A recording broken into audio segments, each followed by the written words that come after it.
भक्तिशाला के इस वीडियो में आपका स्वागत है। मित्रों, जो भी इस वीडियो को लाइक करके चैनल को सब्सक्राइब करेगा उसके ऊपर भगवान की कृपा हमेशा बनी रहेगी, बाद में भूल न जाए, इसलिए अभी लाइक करें, सब्सक्राइब करें।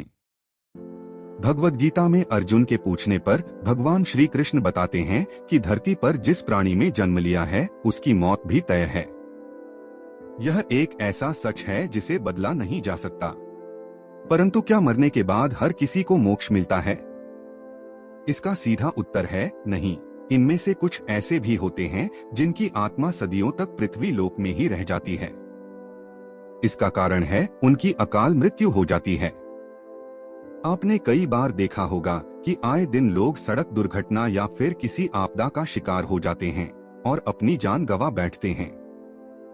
ऐसी मौतों को धर्मशास्त्रों में अकाल मृत्यु कहा गया है। अकाल मृत्यु वह स्थिति है जब शरीर तो नष्ट हो जाता है लेकिन आत्मा संसार में ही बनी रह जाती है। लेकिन सवाल यह उठता है कि आखिर ऐसा क्यों होता है? अकाल मृत्यु से बचने का मंत्र क्या है?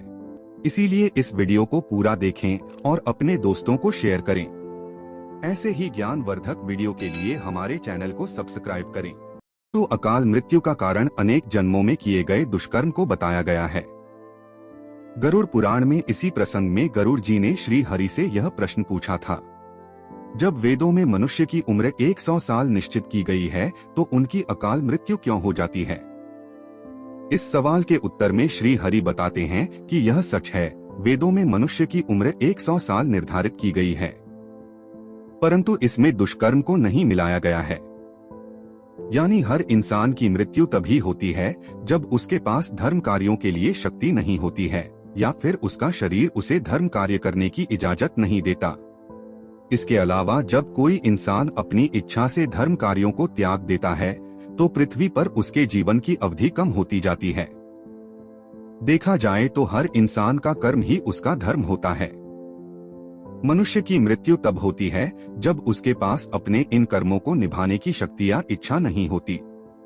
इंसान की उम्र भले ही 100 साल हो लेकिन अपने कर्मों के जरिए वह अपनी उम्र को खुद ही नष्ट करता चला जाता है। वेदों का ज्ञान न होने से मनुष्य जान ही नहीं पाता कि वह कब कुकर्म करता जाता है। इसलिए हर मनुष्य को धर्म और अधर्म के बारे में अवश्य जानना चाहिए। गरुड़ पुराण में विष्णु जी यह भी कहते हैं कि मनुष्य के जीवन के साथ चक्र निश्चित है। अकाल मृत्यु को प्राप्त होने वाले जो मनुष्य इस चक्र को पूरा नहीं कर पाते उसे मृत्यु के बाद भी कई प्रकार के कष्ट भोगने पड़ते हैं। दरअसल अचानक ही मृत्यु होने की वजह से मनुष्य की इच्छा, कामना और तृष्णा बनी रहती है जो कभी पूरी नहीं हो पाती।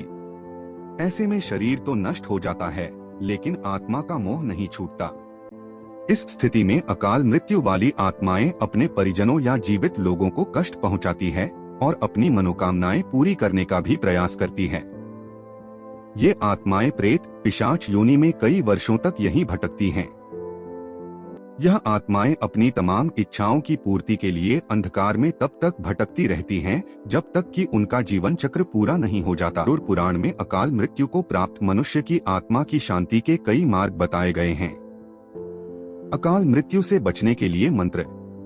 भगवान विष्णु बताते हैं कि अकाल मृत्यु प्राप्त मनुष्य के परिजनों को नदी या तालाब में तर्पण करना चाहिए। साथ ही मृत आत्मा की इच्छा की पूर्ति के लिए पिंडदान और दान पुण्य जैसे सत्कर्म करने चाहिए ताकि उनकी आत्मा को जल्द ही मुक्ति मिल सके। यह सत्कर्म कम से कम 3 से 4 वर्षों तक करना चाहिए, तब जाकर कहीं अकाल मृत आत्मा को मुक्ति मिल पाती है और उनके नए जीवन की शुरुआत होती है। मित्रों, अकाल मृत्यु से बचने के लिए हमें अच्छे कर्म करने चाहिए और दान पुण्य, भगवान की प्रार्थना करनी चाहिए क्योंकि प्रार्थना में भाग्य को बदल देने की शक्ति होती है।